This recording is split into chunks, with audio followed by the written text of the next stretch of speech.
Hello, everyone. Welcome. Welcome, welcome.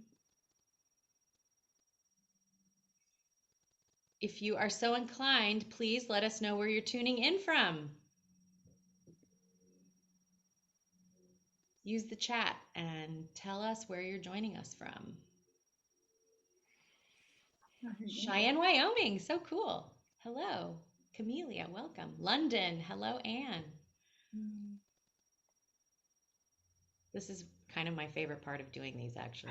I mean, besides having the conversations, I love this whole, like, people are from everywhere. Seattle, hello, Solange and Kim, welcome. I'm in Seattle, too.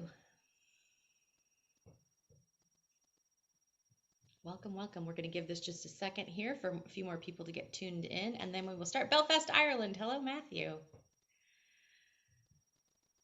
And then we'll get started. Portland, hello, Karen. Hello from Rhode Island, Susan. Welcome.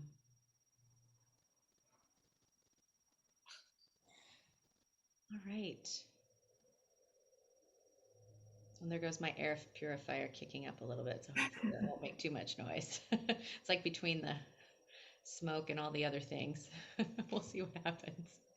All right. All right, we're going to go ahead and get started. Hi, everyone. Welcome. I'm Lara Hamilton. I have a bookshop here in Seattle, Washington that's called Booklarder. We sell all cookbooks and food writing in Seattle's Fremont neighborhood. And we are very, very slowly in the process of bringing back just a few of our in-person author events and cooking classes.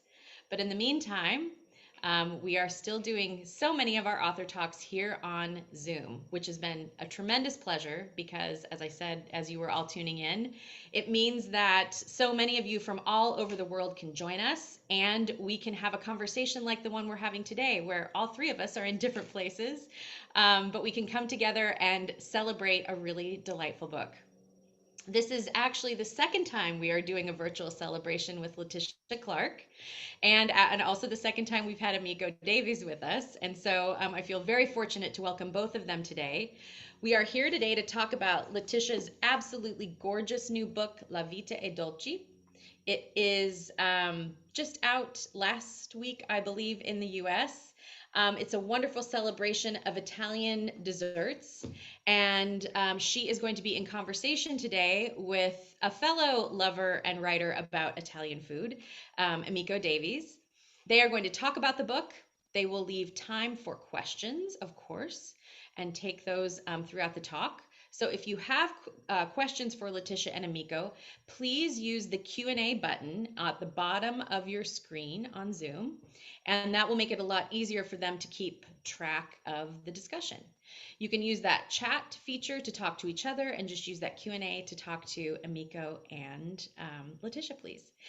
We are, of course, carrying the book at Booklarder along with Emiko's books and Letitia's first book, Bitter Honey. I will drop a link to the books in the chat after we get started. You can support this talk and support independent bookstores, what we do here at Booklarder, by choosing to purchase it from us. And for those of you that have done that already, thank you so much.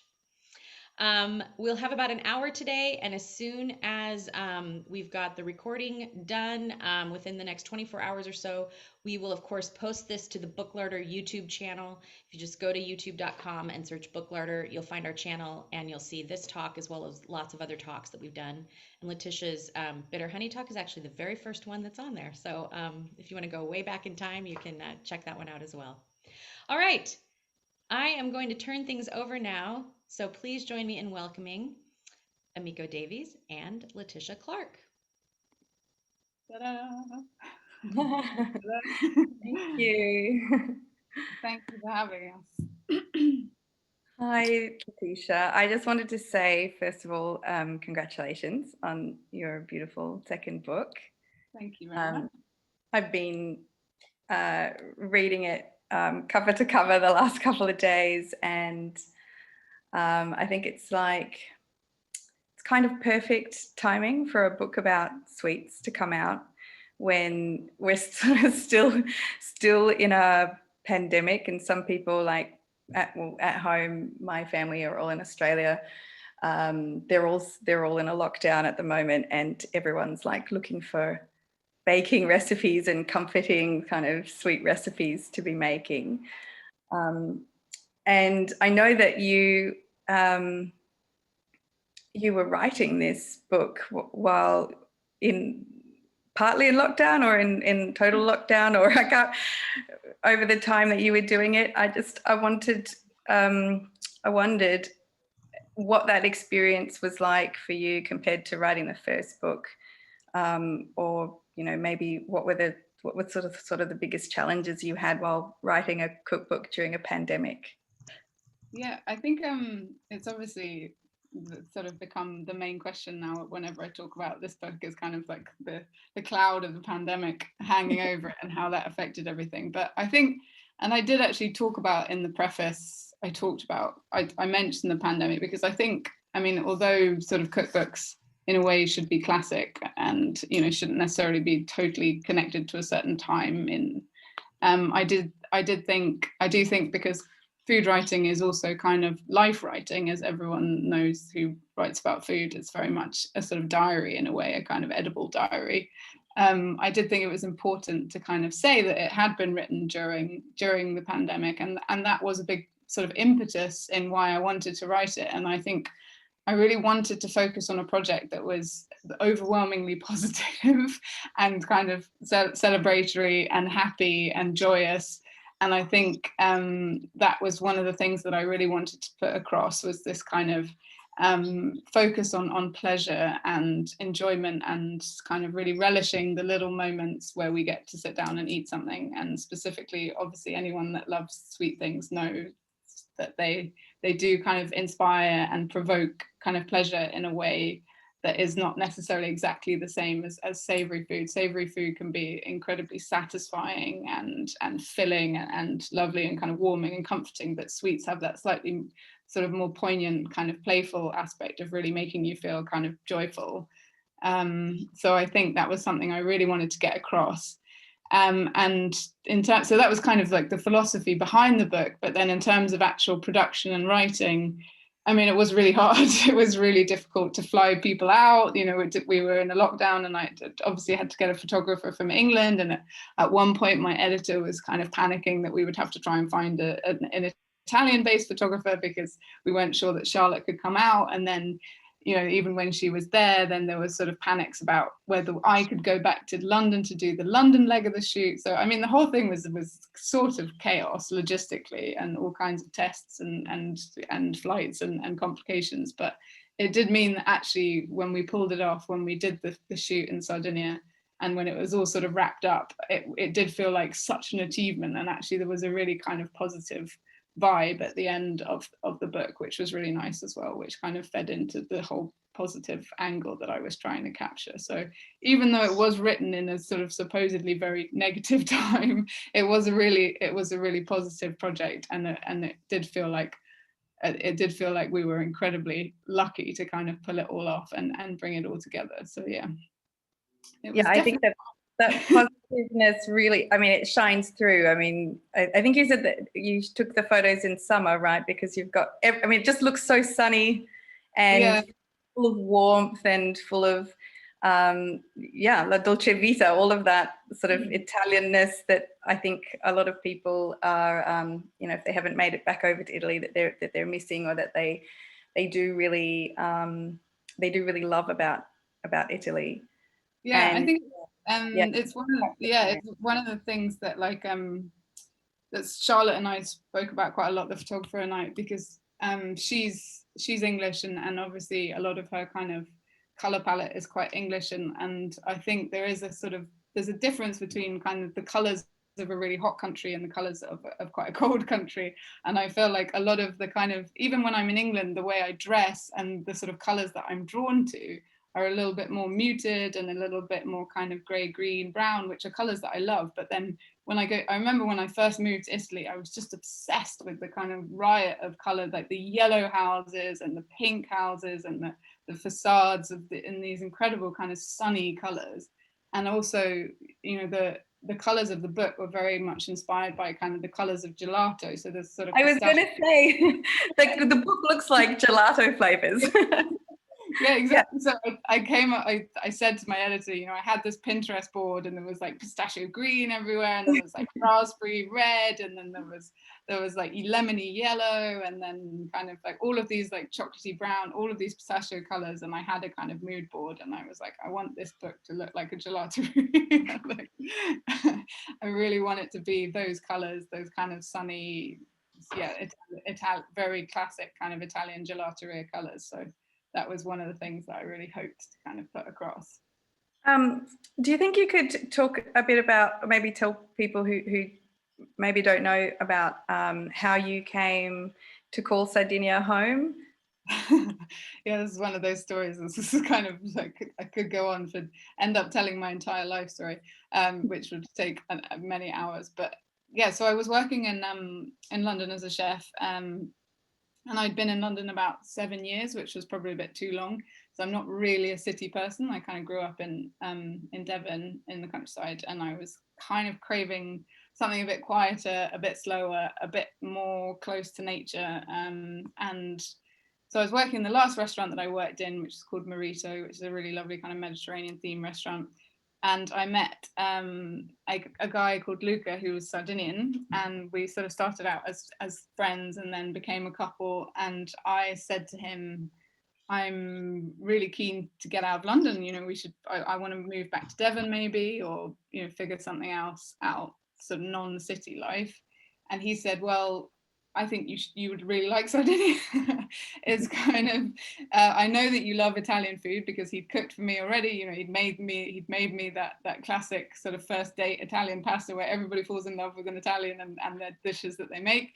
He'd made me this amazing plate of pasta with like, you know, his home produced olive oil and his homemade guanciale and like the whole thing. And so obviously I was completely head over heels with the whole idea.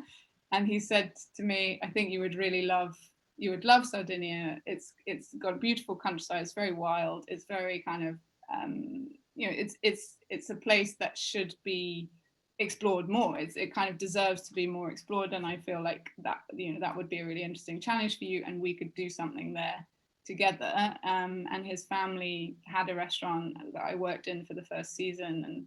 And so we've sort of planned to build something together. And then sort of 2 years, I've been here 4 years now. So 2 years in, we actually broke up, but we've stayed friends. And so he's now running his own hotel and is cooking his dishes there. And sometimes people come and talk about bitter honey, and then I go over and probably have an aperitivo with them. And so it's really nice. And I'm still sort of working towards maybe one day opening my agriturismo, which is what I would really like to do.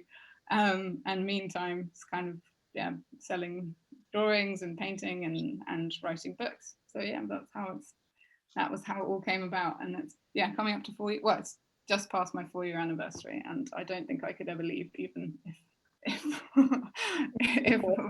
yeah, I just don't think I can. It's just it's in my blood. Can't get out of it. Yeah, I know that feeling.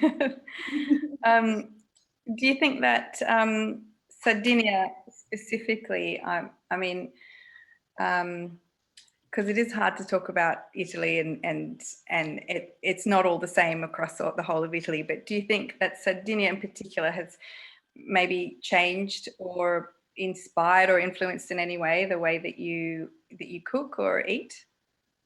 Definitely, really a lot. I mean, my whole approach has changed. I think my sort of tastes have changed. I think my palate has completely changed. Like I used to eat much more sort of complicated, rich food, and now I really can't handle. Like I used to eat so much butter when I was a chef. I mean, we put butter in everything, and also because I trained at a French cookery school. I mean, everything was laden with butter. You know, every sauce enriched with butter, everything finished with butter. And now my butter tolerance has really dropped. Like because I don't eat it on such a daily basis. It's not really a part of the Sardinian diet so much. I really feel, I mean, if I eat something really buttery, I feel really like heavy and sick for ages, which is a bit of a shame because I love butter. So I'm almost sad that I've lost that tolerance. But like I do still eat a lot more butter than probably most Sardinians, I would say. And I do still cook with it probably a lot more than a lot of my Sardinian friends would like or approve of. But I do still have a long-lasting love of butter. So yeah, I think it's changed my palate, but it's changed my approach as well. You know, sort of always trying to think of the sort of simplest way of doing things and letting the ingredients really shine, and making sure that the sort of, yeah, that you're always putting the ingredient first, that kind of ingredient-led cookery, which is so sort of classically, you know, true to all of Italy, not just Sardinia as a region, but yeah, that kind of philosophy and emphasis on the produce first. I think that's become such a kind of integral part of the way that I cook. And then sort of Sardinia specifically, I think, I mean, yeah, it's just even simpler than ever, you know, not using, even when I was in England, I would use salt and pepper as the kind of standard seasonings, you know, like you put salt and pepper in everything, that's your kind of double seasoning sort of tool. But in Sardinia, the sort of pepper is barely ever used, doesn't really exist in kind of everyday cooking. So now I don't use pepper as a seasoning at all, really. I mean, I don't even have peppercorns in the house, which is bizarre because, you know, like in my family in England, it's like salt, pepper on everything. So yeah, it's changed a lot of things about the way I cook and the way I eat and the way I shop as well, because in England I was obviously kind of always ended up having to go to supermarkets just because that's sort of more the culture. And then here, although obviously there are supermarkets and lots of people do their shopping in supermarkets, I'm really lucky that we have a local market, and I make sure that I go there and try really hard to kind of buy what's there and what's in season, because it is all locally grown and it's such an amazing opportunity to have it that I really like to use it. So yeah, sort of shopping, yeah, philosophy, shopping, palette, everything's changed essentially. Yeah, amazing. I really I loved seeing a few of the Sardinian treats in your book as well, because I feel like Sardinian breads and biscuits especially are so intricate and like jewel-like, you know, like all the little designs and things that what are they called, the capigliette? Yeah, the cappelletti. Yeah, they're goodness. amazing.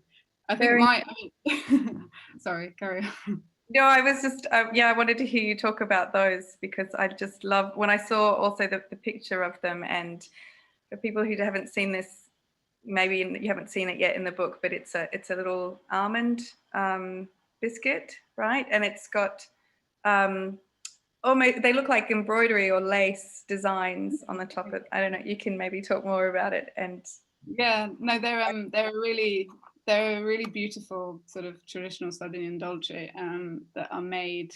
It's sort of called a biscuit, but it's sort of also a bit like a cake. It's this kind of almond sponge mixture inside a very, very fine pastry case, which just sort of so thin that it just kind of crumbles gently in your mouth.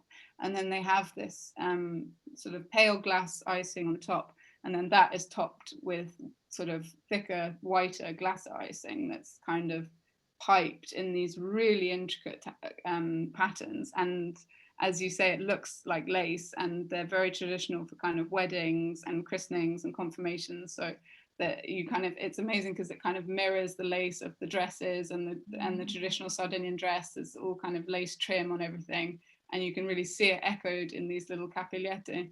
And when I first arrived, I used to go to weddings or some, you know, sort of special festivities and events and see these trays of beautiful, just extraordinarily kind of intricate, delicate pastries, and think, gosh, who makes these, and how much time must it take? And they're incredibly time consuming and incredibly beautiful. And mine are not anywhere near the kind of heights that you can reach. And if you look on and there's a guy called Roberto Murgia who makes them in Alghero, and he just does the most phenomenal things with them. I mean, they really are pieces of art, and he has sort of tiny doves and gold leaf, and I mean they are such a beautiful thing. It's almost a shame to eat them, and I think a lot of people do actually probably just dry them and keep them forever as a kind of wedding keepsake, in the same way that, you know, like it was kind of traditional in England to keep your wedding cake for years and years and years and just show people, because you had this beautiful decorations and things. So I'm sure the same thing happens here, but yeah, they are extraordinarily beautiful and delicate, and really fun to have a go. I mean, it's not one of those things that you should feel like totally put off because you can't make them as beautiful as anyone else, because it's lovely to just try. And you can write, you know, once you've got glaseau icing, you can write anything. You can write names of your friends for birthday parties, or, you know, things like that. So you could decorate anything you like on them, but the principle stays the same. Kind of like an edible art project or a Yeah. craft project or something, because I mean, they do look like little works of art, as you say. Amazing. You have this interesting piece in the introduction, or towards the beginning of the book, where you talked about authenticity and tradition in Italy, or when talking about food. And I thought that was really interesting because I've just been having this conversation a lot with Italians in particular, and people in the food world saying to me, you know, tradition doesn't exist. You know, what people think of as tradition really doesn't exist because of how, you know, we change. You know, something that somebody's grandmother used to make, or even their mother. I was talking to a chef in Alto Adige who was saying, you know, between him and his mum, they make the same dishes, but they make them so differently. Or him and his grandmother even more differently. And so he's like, what is this tradition, you know? And you said something kind of similar to that, where you were saying that people invent and evolve and adapt all the time. So you know, what is tradition really? It's kind of hard, I think, to I feel very self-conscious now when I use the word, almost, because now I'm like, when can you know? But yeah, I thought that was also really interesting to me that you included that that little piece in your book. Yeah, I think I mean, obviously, I think anyone that kind of delves a little bit deeper into Italian food then realizes that Italian food doesn't really exist. It's sort of regional Italian food that becomes much more the sort of discourse. And I think, you know, the region, obviously, because Italy was united, it became a united country relatively recently in terms of kind of historical context. This regional kind of identity was very, very strong, and still is very strong. And I think that means that people are sort of fiercely protective and proud of the sort of regional specialities, which is a fascinating and wonderful thing in itself. And once you do start kind of reading more about Italian food and regional Italian food, you realize that there are so many books on the subject, and there are so many things to say and things to discover and learn, that it's an incredibly kind of ripe area of research and study. But I also think that it can feel quite limiting, you know, to just feel like you have to always cook something that is 100%, you know, Sardinian, for example. And then, you know, I get myself in a complete sort of frenzy thinking, but is this really Sardinian? Because this ingredient doesn't actually always grow in Sardinia, and is only entered into the kind of repertoire 200 years ago. And what does tradition mean? Does that mean it has to be, you know, at least 300 years old? Like, how do we define this kind of like these terms of classic or traditional, or, you know? So I think it's difficult, and it can be a kind of minefield sometimes. And I do think, like you say, you suddenly become very conscious of using the word traditional, because how far does tradition stretch back, and who dictates what is traditional? As you know, one household might use this ingredient and that's their tradition, and then another might use a different ingredient and that's their tradition. So I think as long as you're sort of staying true to what you know, and the recipes that you make with the ingredients that you've found and things. It's important not to feel, not to put too many kind of strains and stresses on yourself in the kitchen ultimately, because I think, you know, cooking can be quite stressful, especially if you're worrying about all kinds of other things anyway.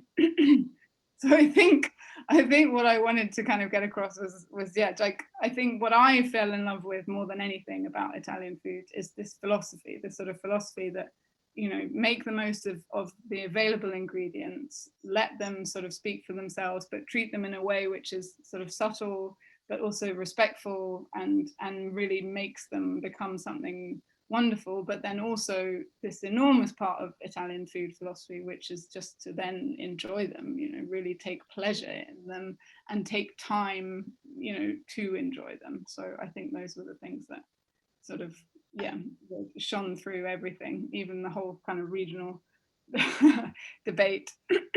But yeah. Oh, I've just noticed a couple of questions that people have, that they wanted to see a picture of the biscuit that we were just talking about. Do you have, because I've got a PDF, sorry, that's not useful for me to show, to hold up, but if you've got, oh, there. Thank you, Lara. Look at the capigliette. Yeah, so they look like sort of lacy patterns. Yeah, they're beautiful. There you go. Okay, popping off now. Thank you, Lara.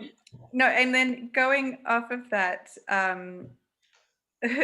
sort of discussion about tradition, then one of the other essays that I really like that you've got in the book, in the gelato chapter, made me laugh when I saw that you'd dedicated 2 pages to it, because this is my daughter's favorite gelato flavor. So I thought that was brilliant, because so puffo, for people who haven't seen this in Italian gelateria, you will only find them in like really bad gelateria, which Letitia also describes, and it's bright blue. You know, an ice cream that's just basically a gelato flavor that's meant to attract small children to it. And it works fabulously, because my 3-year-old, whenever she sees it, she goes straight for it. And it's funny, but here, anyway, I've noticed that they don't call it puffo near Florence anymore. It's called Paw Patrol. Look, puffo are the Smurfs. But I think that because small children now don't know who the Smurfs are, they've had to change. Isn't that funny? They've had to change the name to like a another sort of cartoon reference, and they've called they've got to keep up with the TikTok generation. The generation, right? Yeah, everybody's watching now. Yeah. So they've called it Paw Patrol, and it's ghastly because it's bright blue, and it doesn't matter what other flavors there are. She'll just always go for that one. But I love that you wrote a piece about puffo gelato flavor, the flavor, the color, really it is. Yeah. Maybe you want to talk a bit more about it. About my love of puffo. But I think, I don't know, it just like, I used to have a friend, and he was the one that told me about puffo in the first place, because I hadn't seen it. There's not that many gelaterias in Oristano where I live, and they're quite kind of like simple and pared down. There's only sort of the same kind of flavors most of the time, so I'd never seen puffo.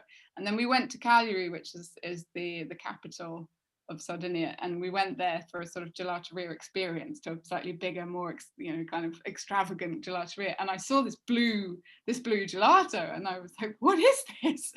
And he started chanting, and he was going poo poo poo poo, and I was like, what is this bizarre gelato? And then he told me about it, and then I saw it popping up in a few others, and it just the chant was always just going on in my head, poo poo poo, and I just thought it's such a wonderful word. It's such a kind of like a satisfying word to say, and it was, it kind of dug up all kinds of nostalgic memories for me. It's like I used to watch the Smurfs when I was little, and I just loved that this was, in a country which is that prides itself so much on its the kind of like this authenticity, this tradition, this kind of like classic cuisine, and then there's just this hilarious anomaly of this like bright blue gelato that's normally kind of crested with Smarties or something else on top, like yeah, millions of colors, and I just loved it, and it just sort of seemed like it kind of captured the sense of irony that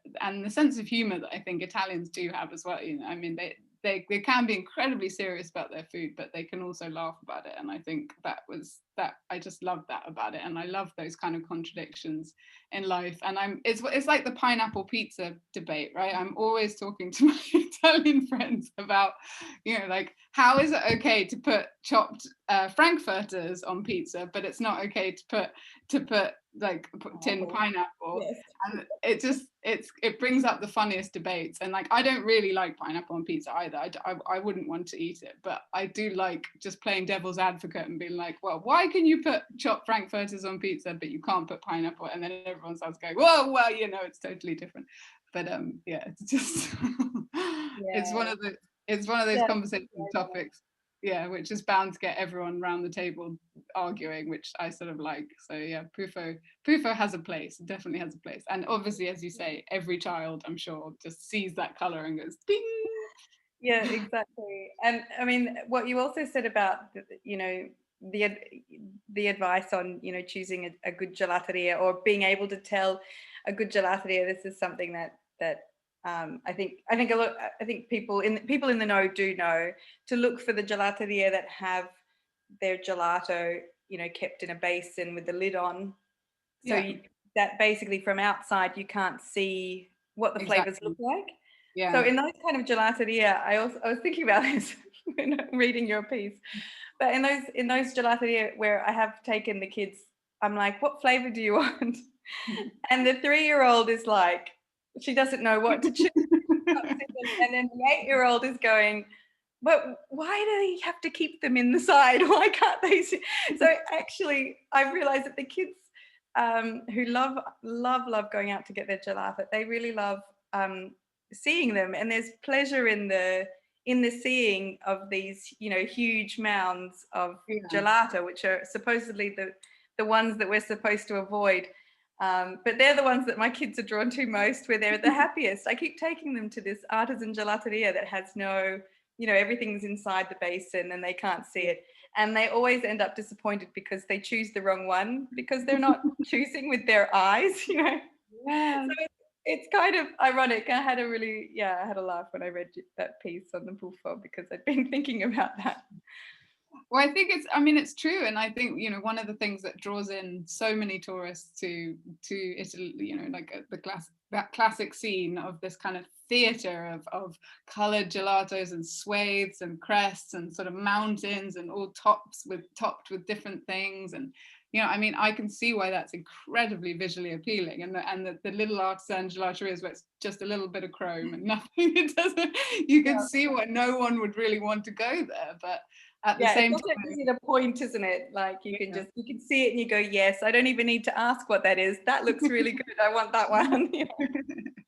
Exactly. But I think, I mean, the theory was what I read was that, you know, to make those sort of those piles and those crests and those sort of swathes of things, that they have to add all kinds of things and additives, and often, you know, it means that they've been sitting there longer because it takes hours to sculpt them, and then the flavors are lost and all that kind of stuff. So yeah, I think everyone I've spoken to and everything I've read about really, really amazing sort of artisanal gelato is that it should be in those closed sort of chrome containers, which is less appealing to the eye, but, you know, potentially more appealing to the palate.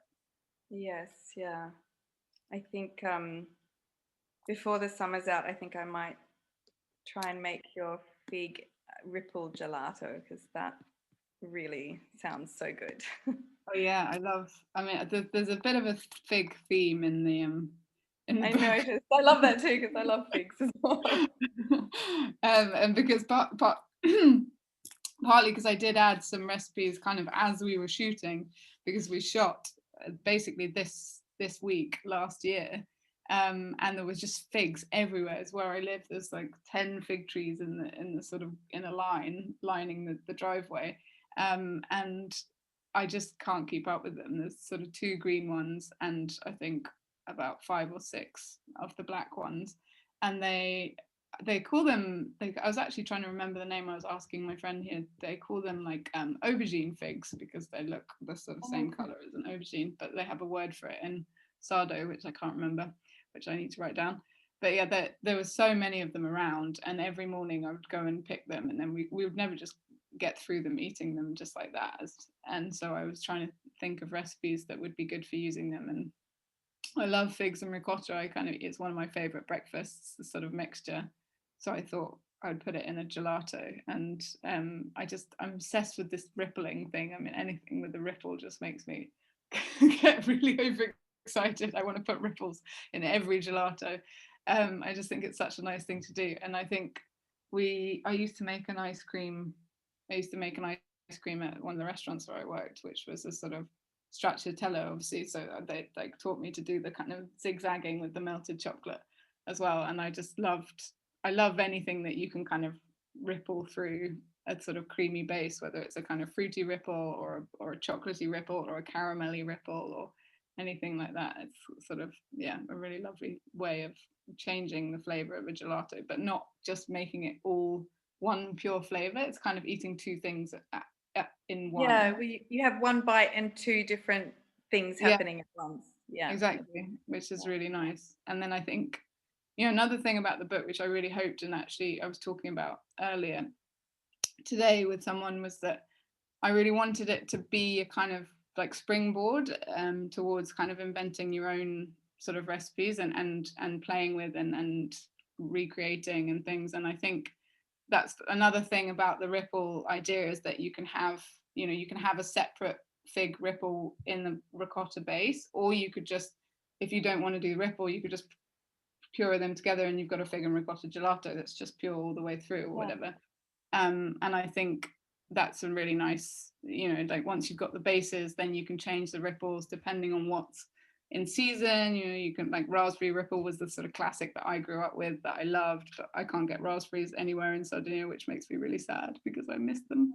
Can you get raspberries in Tuscany? Do you ever get? Not really. There are lots of wild blueberries though in the mountains in Tuscany. Oh, wow. So we do have local blueberries, and blackberries just grow wild, like on the side of the road everywhere around us.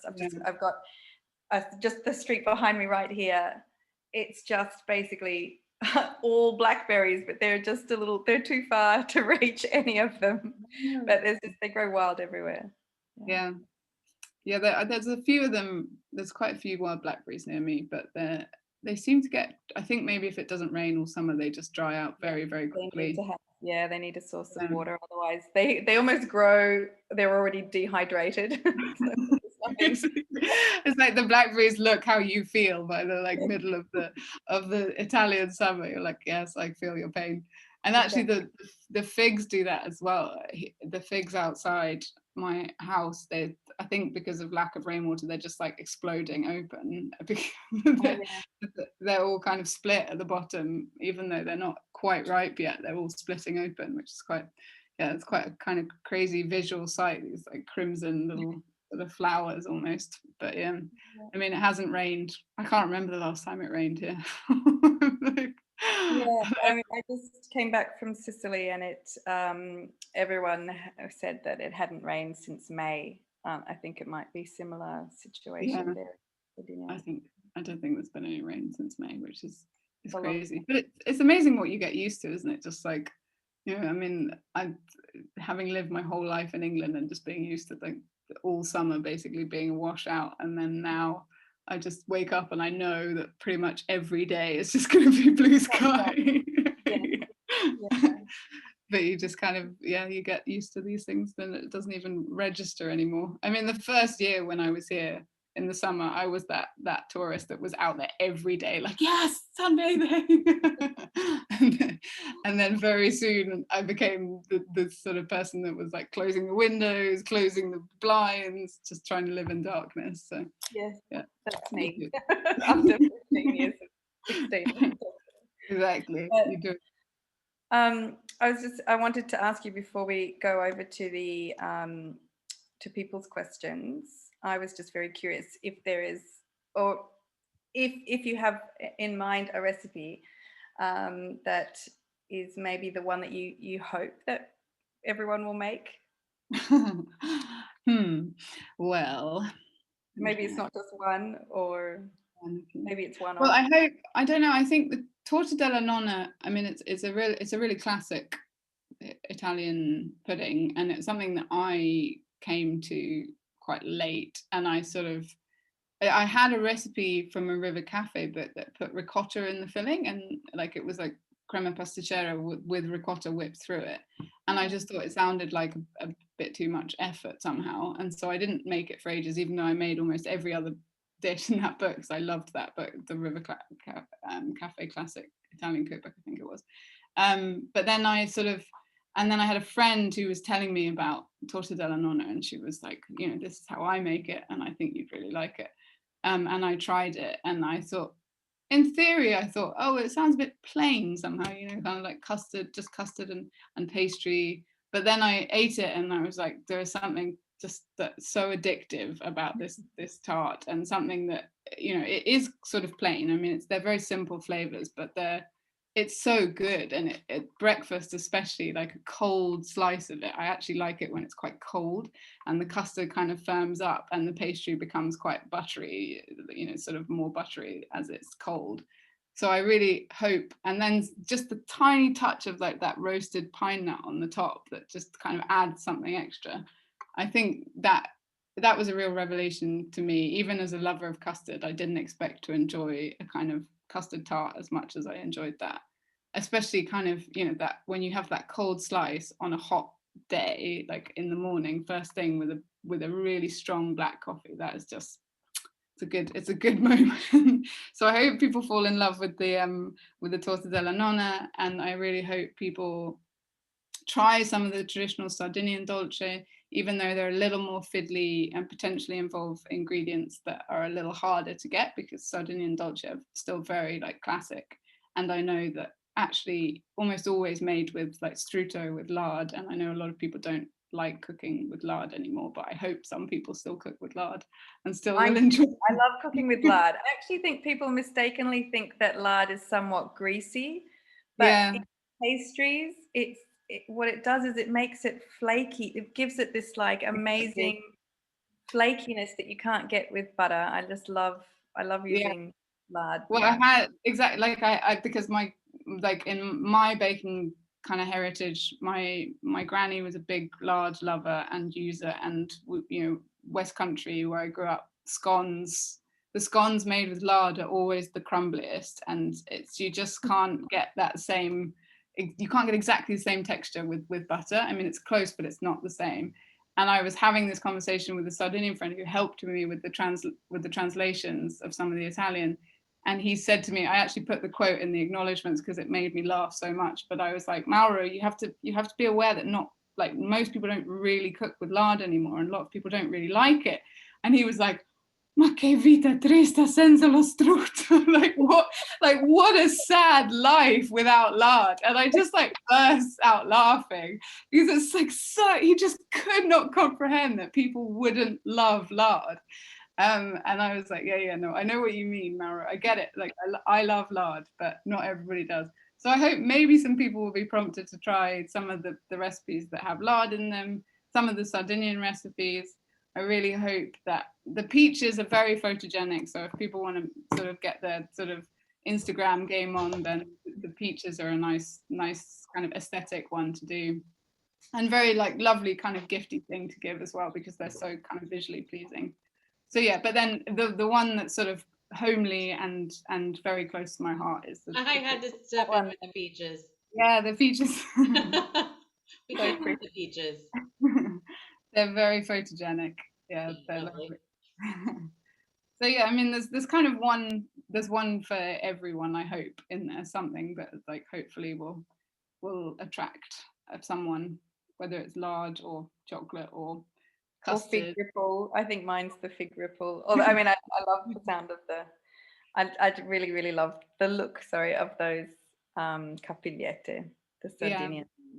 I Someone think was because asking actually if they're similar to ricciarelli, but I haven't had the capiglietti, but ricciarelli are almond biscuits that are they're really, really soft. They're almost pillowy. You just bite into them and they sort of disappear. yeah, And they're from Siena. But these look like they've got a pastry base yeah. and then So almond they've filling.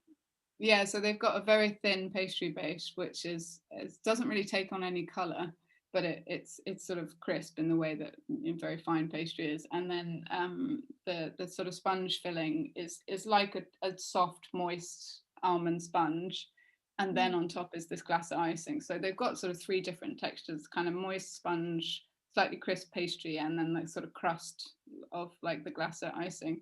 They are really lovely. They're sort of simple, delicate, a really nice thing to eat that's quite different, and but obviously a little bit more involved in the making, because you need to have a sort of special small mold and then obviously make a little pipette for your glass icing and things. But if you like, I mean, if you like working sort of slow pastry work, then you'll love it. Just set aside a Sunday and do Yes.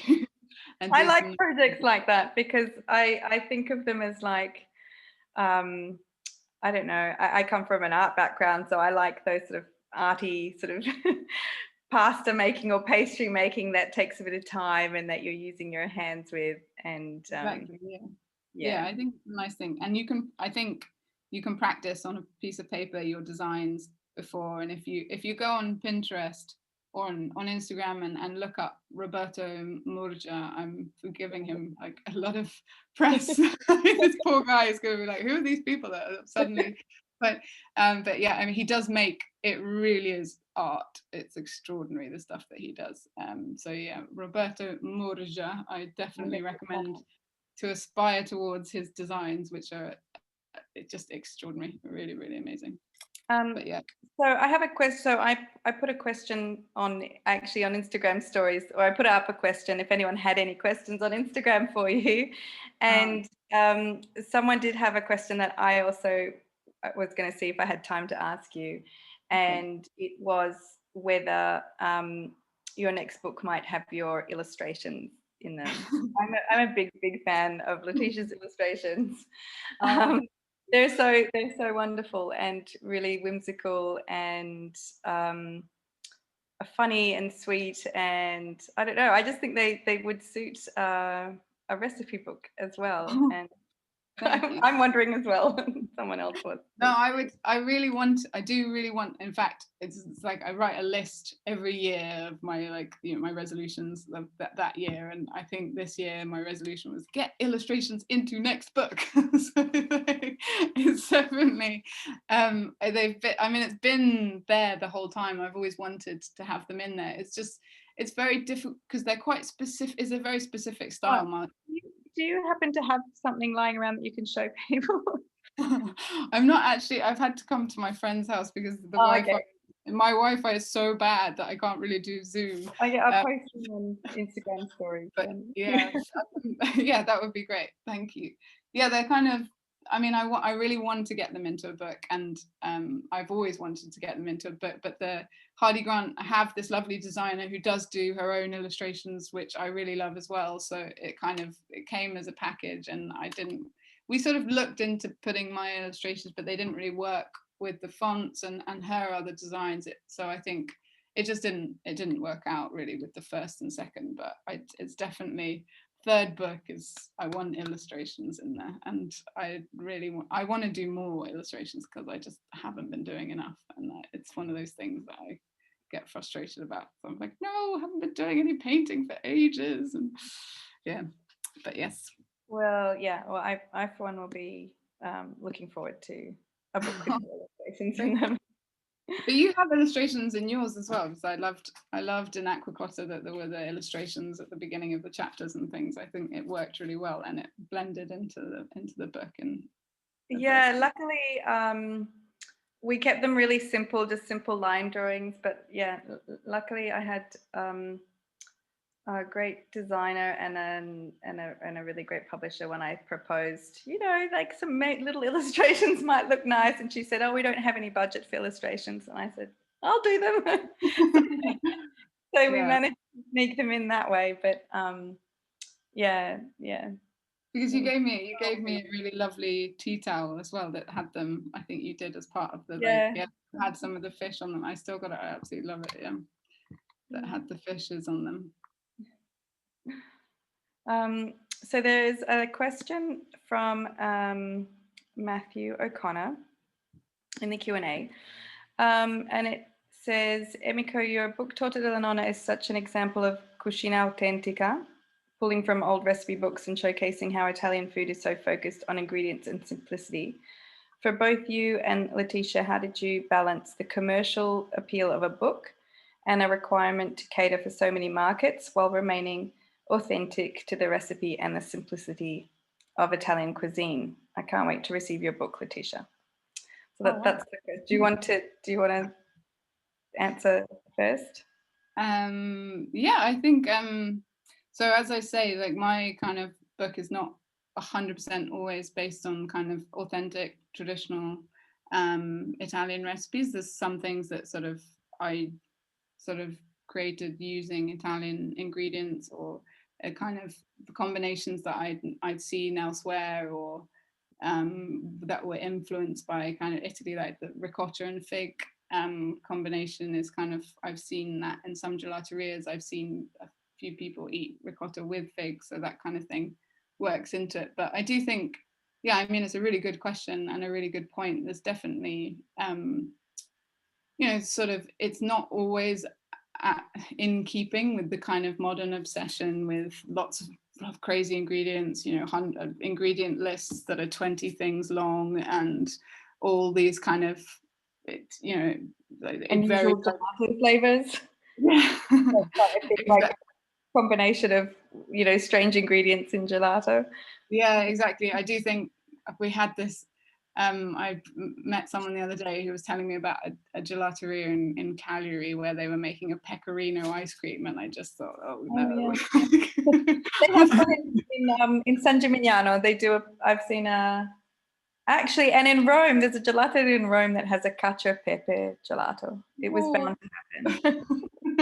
No, I mean, maybe it's good. I don't know. I don't want to be like too dismissive, but I don't know. To me, there are certain flavor combinations and things which sort of seem natural, and I do think, even if it's not necessarily already established into the kind of classic Italian repertoire, I think the philosophy that is true of in every country around the whole world, that like things that grow together go together, and it's sort of like things that are made in the same place at the same time of year or grow in the same season, will probably, generally speaking, always go together. And I think that's a nice way of working as well, to kind of start with that, to think, okay, well, I know that figs grow wild everywhere in Sardinia, and I know that ricotta is a really classic Sardinian ingredient. Like, why would the two not work together? One is creamy and has a sort of lovely base flavor, and one is kind of incredibly like luscious and sweet. Like, why would that not be a good combination?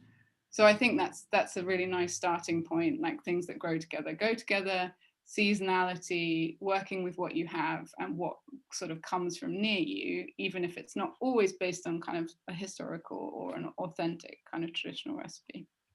Yeah, and I mean, I agree completely, and I would add that I think that people do sort of want to go back to understanding these traditions, and there's that word again, but these pairings or these flavors or these habits that have basically are what makes Italian cuisine so appealing. I think is the nonna's cooking and the homely sort of aspect of, and the simplicity and the seasonality. I do think that people want to learn about that and go back to it. So although I don't specifically ever think, is this commercial? Like, is this? I'm like the worst person for trying to plan it that way. I just like to write about the things that I like, and I like all of those old, the Torta Della Nona. I love all of those old recipe books and pulling out recipes from there. So there must be other people who like that as well. That's just what I am thinking. Yeah, I think like, I mean, it's like the true innovation kind of lies in looking at the past, I think, a lot of the time. And I think, you know, these things become classics for a reason. And the sort of this kind of faddism that seems to have kind of taken over the food industry is quite sad in a way, because it makes everything sort of transient and kind of, what's the word, just like you could throw it away so quickly, you know, things are just kind of fall by the wayside. Yeah, exactly, like disposable, sorry, thank you. Yeah, just, you know, 1 minute it's this, and then the next minute we've forgotten about that, and it's that, and that's kind of a shame, because these dishes should become kind of stalwarts of your everyday cooking and of your family, you know, your family story, like those dishes that you make again and again. And I think, yeah, I get really upset about fads in cooking, and it feels like cooking at some point became like fashion, and it never should have been. Like, cooking has never been like fashion. It's never been about the next thing and like the new this and the big sleeves or whatever. Like cooking cooking didn't used to be like that, but suddenly it sort of became a TikTok viral, going viral. Exactly. So yeah, I think I think that is one of the great things about you know, Italian food, Italian cooking, is that there is a real kind of fight to preserve the kind of tradition, and I think that's something that's really valuable and really special, definitely. Yeah, agreed. I think if we can squeeze in one last question, somebody's asked another one, and this is Fernanda Mori de Castro, and she's asking, what is the main difference between desserts from North and South Italy? Well, I guess, I mean, I'm fairly ignorant about Northern Italian desserts, but I guess probably the sort of dairy aspect, if I were to kind of hazard a guess. So there's more of a kind of cow rearing and farming tradition in Northern Italy. So there's sort of more usage of kind of cow products like mascarpone and probably butter and cream in the kind of sweet tradition, I would imagine, whereas southern Italy is more based around kind of lemons, almonds, and olive oil potentially as a fat, if you were going to use a fat, or strutto, because there's sort of more pig rearing and olive growing traditions. That's probably what my guess would be, but I don't know, Emiko probably knows more than me about this. Well, I have I did have a chapter in Turin in Torta Della Nona at midnight, and one of the things at Turin that I love about desserts in Turin anyway is that they are yeah, they do have a bit of butter and chocolate is also very, very I want to say popular in Piemonte.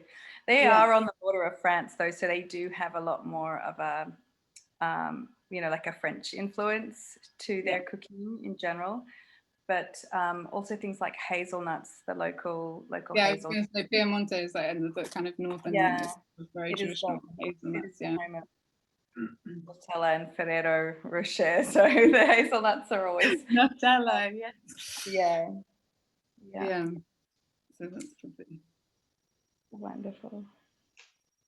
That was lovely. Thank you so much, both of you. Thank you for having me. Yeah, and thank you so much, everyone, for joining us. Here's that beautiful book again. And it's, of course, available at booklarder.com. We'll have this talk up on our YouTube channel. Thank you so much, Emiko and Letitia. And thank you, both of you, for bringing so much Italian deliciousness into our lives, especially right now when we can't go have it firsthand. So, or at least it's very hard to go have it firsthand. So thank you very much. Thank you for having me. It's been a pleasure. No, it's so much fun as always. And hopefully for the next book, we can actually do this in person.